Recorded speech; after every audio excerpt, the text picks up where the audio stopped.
ಹೃದಯದ ದಯೆ. ದಯೆ ಎಂದರೆ ಕೇವಲ ಒಬ್ಬರ ಬಗ್ಗೆ ಕಾಳಜಿ ಅಥವಾ ತಾತ್ಕಾಲಿಕ ಸಹಾಯವಲ್ಲ, ಅದು ಇನ್ನೊಬ್ಬರ ನೋವಿಗೆ ಸ್ಪಂದಿಸುವ ಮನಸ್ಸಿನ ಗುಣ. ಮಾನವೀಯತೆಯ ಜ್ಞಾನವನ್ನು ತೋರಿಸುವ ಒಂದು ಶ್ರೇಷ್ಠ ಗುಣವೆಂದರೆ ಅದು ದಯೆ. ಒಂದು ದಿನ ಒಂದು ಬಡ ಹುಡುಗನಿಗೆ ಶಾಲೆಗೆ ಹೋಗಲು ಪಾಠ ಪುಸ್ತಕಗಳಿರಲಿಲ್ಲ. ಅವನು ಬೇಸರದಿಂದ ರಸ್ತೆ ಪಕ್ಕ ಕುಳಿತಿದ್ದ.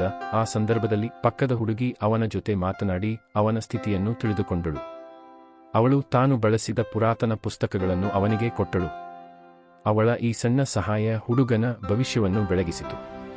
ಈ ಕಥೆಯಿಂದ ನಾವು ಏನನ್ನು ತಿಳಿದುಕೊಂಡೆವು ಎಂದರೆ, ದಯೆ ಎಂದರೆ ದೊಡ್ಡ ಕೆಲಸ ಮಾಡುವುದಲ್ಲ, ಸಣ್ಣ ಸಹಾಯವನ್ನು ಹೃದಯದಿಂದ ಮಾಡಿ ಆತ್ಮಕ್ಕೆ ತೃಪ್ತಿ ಕೊಡುವುದು. ದಯೆ ಇರುವುದು ನಮ್ಮ ನಡವಳಿಕೆಯಲ್ಲಿ, ಮಾತುಗಳಲ್ಲಿ, ದೃಷ್ಟಿಕೋನದಲ್ಲಿ. ಇಲ್ಲಿ ಶ್ರೀಮಂತಿಕೆಯ ಪ್ರಶ್ನೆ ಬರುವುದಿಲ್ಲ, ಇದು ಮನಸ್ಸಿನ ಹೃದಯವಂತಿಕೆಗೆ ಸಂಬಂಧಪಟ್ಟ ವಿಷಯ. ಇಂದು ಈ ವಿಶ್ವದಲ್ಲಿ ತಂತ್ರಜ್ಞಾನ ಹೆಚ್ಚುತ್ತಿದೆ, ಆದರೆ ಮಾನವೀಯ ಸಂಬಂಧಗಳು ದೂರವಾಗುತ್ತಿವೆ. ಅಂತಹ ಪರಿಸ್ಥಿತಿಯಲ್ಲಿ ನಮ್ಮೆಲ್ಲರಿಗೂ ದಯೆಯ ಹಸಿರನ್ನು ಬೆಳೆಸುವುದು ಅತ್ಯವಶ್ಯಕ.